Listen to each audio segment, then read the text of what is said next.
We're back, of course, talking about some Final Fantasy VII. We're talking Rebirth. We're going to go over like a little bit of random bits of information about the game. Yesterday was the New York Comic Con panel with the voice acting cast, or some of the voice acting cast for Rebirth.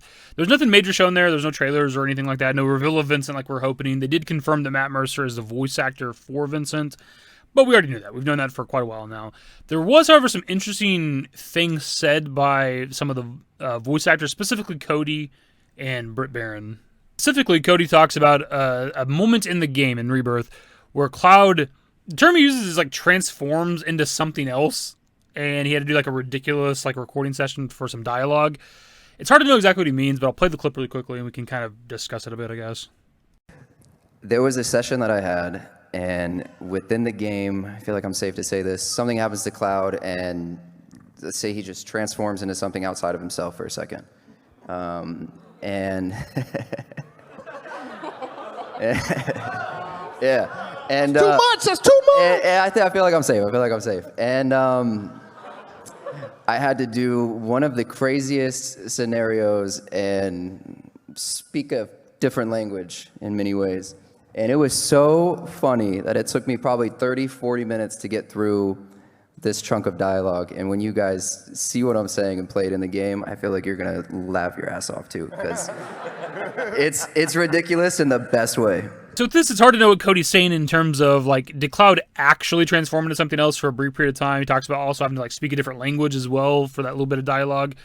If we're basing it off the original game, of course, there's nothing like that. Like, Cloud never transforms into something else, so that would be something that's completely brand new, and it's hard to even predict or know what that is. And I do think that Cody is speaking like literally here, but if we're going to assume maybe that he's talking like metaphorically, the only moment I can think of that would maybe take place in Rebirth where Cloud's kind of acting different would be like the stage play thing they do during the dating scene, where you can like pretend to be like this legendary hero Alfred and like saving the princess and all that other shit. And maybe Cloud would talk differently there. He mentions talking in a different language essentially. So that's maybe something, but I don't think that's what it is. Another interesting bit was from Britt talking about getting to record for Tifa, and like it's great that you can do all these different kinds of things, like badass action moments. But also the thing people latched on to was her talking about getting to do intimate moments with Cloud, which obviously got the Cloud Tifa people excited. Then this could be a lot of things. It could be romantic related stuff, but it could also just be like the childhood stuff, right? Them growing up in Nibelheim, their history together, and all that other shit. It could be a lot of different things. But I do love that about her, and I think voicing her is it's really the role of a lifetime, because I get to play these really intimate, emotional moments with Cloud, but then she's doing these like crazy, badass, heightened, high stakes screaming and fighting, and it's really the role of a lifetime. So I'm really so grateful. What that means is that Cloud and Tifa are having sex in Rebirth. Confirmed. No, I don't really know what this would be specifically, other than like maybe Nibelheim incident related stuff. Or maybe the date stuff, like if you can, I mean, we know that there's going to be the choice to, the dating scene's happening, and you can influence who's going to be on the date scene, so it could be that type of shit too. It could be romantic stuff, maybe a mix of both, I guess would be the best way to say it. It's probably going to be like the trauma they have together because of Nibelheim incident, but also the feelings they have for each other. Actually, there was one other thing that was interesting from this. It was just Cody talking about Cloud. It's like him completely understanding the character, talking about Cloud being a goofball and like being closed off and kind of like hiding from his feelings, right? Being very guarded around everybody, and just, it's a really good explanation of the character. We don't need to play a clip of it, but you can just tell that Cody really gets it. Moving on from here, as I talked about earlier in the video, we're going to look at a little bit of info for Rebirth from some interviews that Hamaguchi did with RPG Fan and also Sportskeeda. Specifically, the RPG Fan interview is really interesting because we get quite a bit of info for the summons when it comes to Rebirth.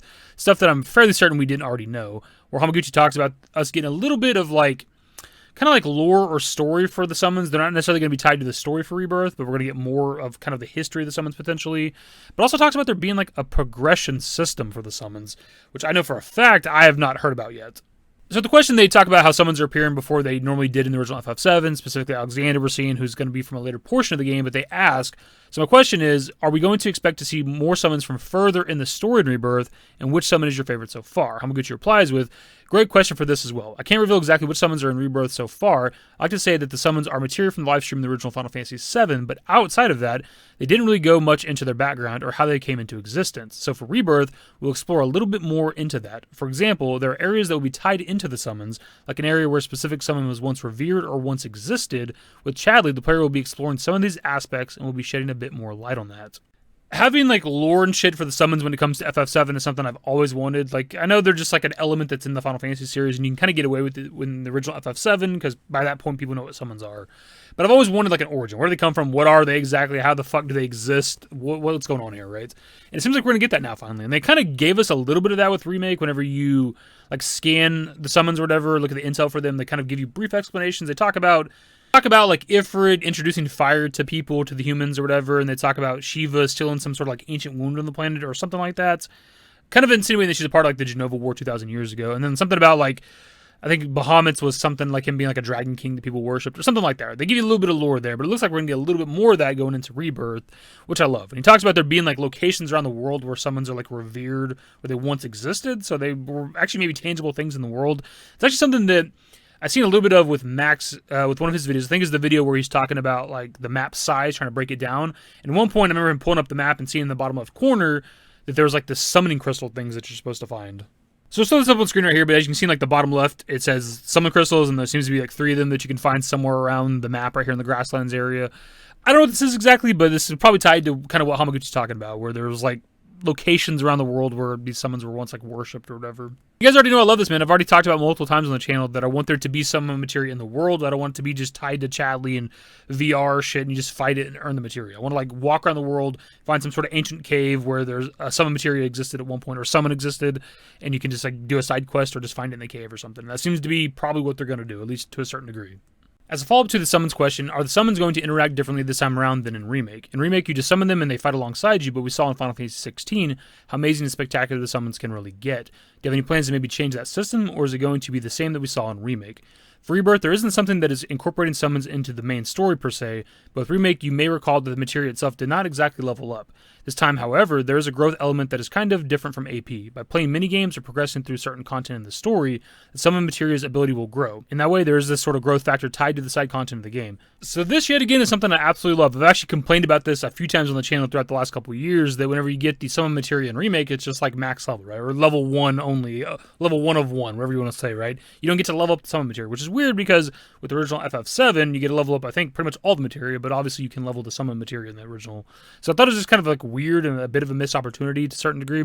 But for whatever reason now, with Rebirth, you can level up the materia with side quests and like mini games and shit for some reason. I don't really know why that specifically, but I don't give a shit. The fact that we can level them up to some capacity, you can make the materia stronger, make their attack stronger, whatever it's going to do exactly. Absolutely love it, dude. This is actually kind of the main thing that made me want to make this video or talk about this specifically in a video, because again, I've had a problem with not being able to level it in the past. And like, this is like them fixing a specific gripe of mine from Remake, and I love that shit, dude. Hamaguchi then goes on to add his own question off the back of his last answer, where he says, so I have a question for you. You know that in Final Fantasy VII there are those weapon creatures.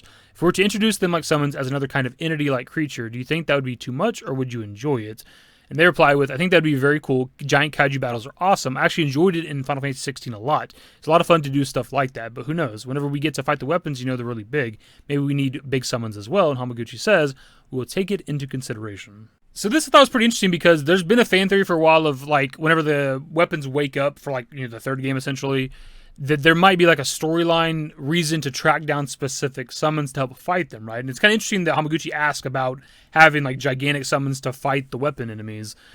He did say that the weapons, or that the summons aren't a part of the main story when it comes to Rebirth. That doesn't mean they won't be for the third game, though. So I just thought that was kind of cool. And I don't know what giant summons you would do to fight the weapons. Like, the ones we get in Remake aren't really that big, outside of like Bahamut and especially Leviathan. Leviathan's obviously massive, but out of the list of summons that we already have for FF7 Original, there's not any that are like the size of the weapon enemies, except for maybe the other Bahamut variants. I guess if we're going with like the recent titles for the Final Fantasy series, like 15 and 16, Titan's usually pretty fucking massive, so maybe Titan could be one that could stand toe-to-toe with the weapon enemies, but besides that, it'd probably have to be some new shit, or again, the Bahamut variants. As for the Sportskeeda interview, there's like some interesting stuff from it, but nothing that's like super groundbreaking. But Hamaguchi does talk about like Sid and Vincent not being playable, but he specifically says Sid, and I thought that was kind of just cool, because I don't think that I've seen any of the devs name drop Sid yet. They talked about like the full party being in the story, and certain characters not being playable. They never just like straight up said Sid and Vincent are not playable, right? Like, so it's finally nice to see that.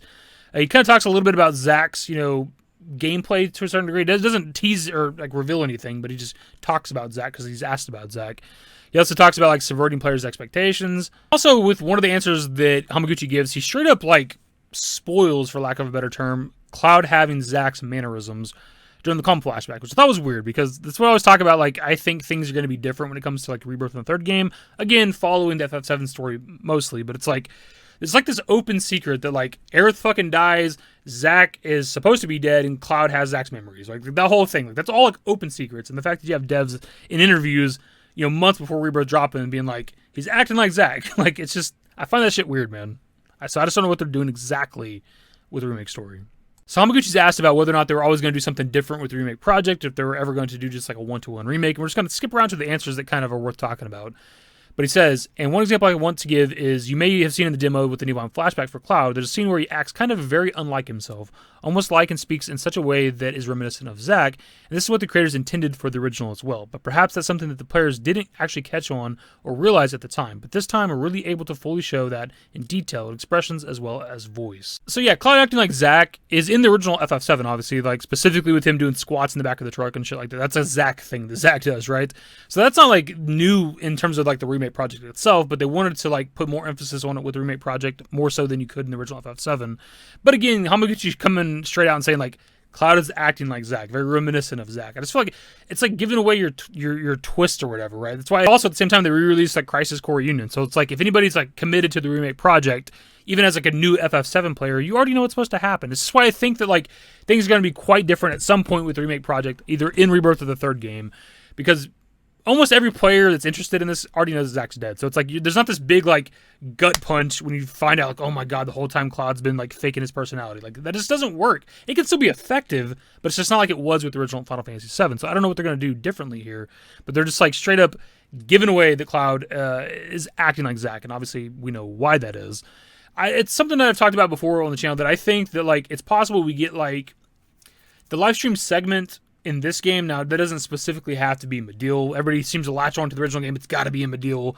But it can happen at any point, right? Cloud's mind can break, fall into the live stream, Tifa falls in with him and fixes his mind. That can happen literally anywhere where there's access to the fucking live stream, right?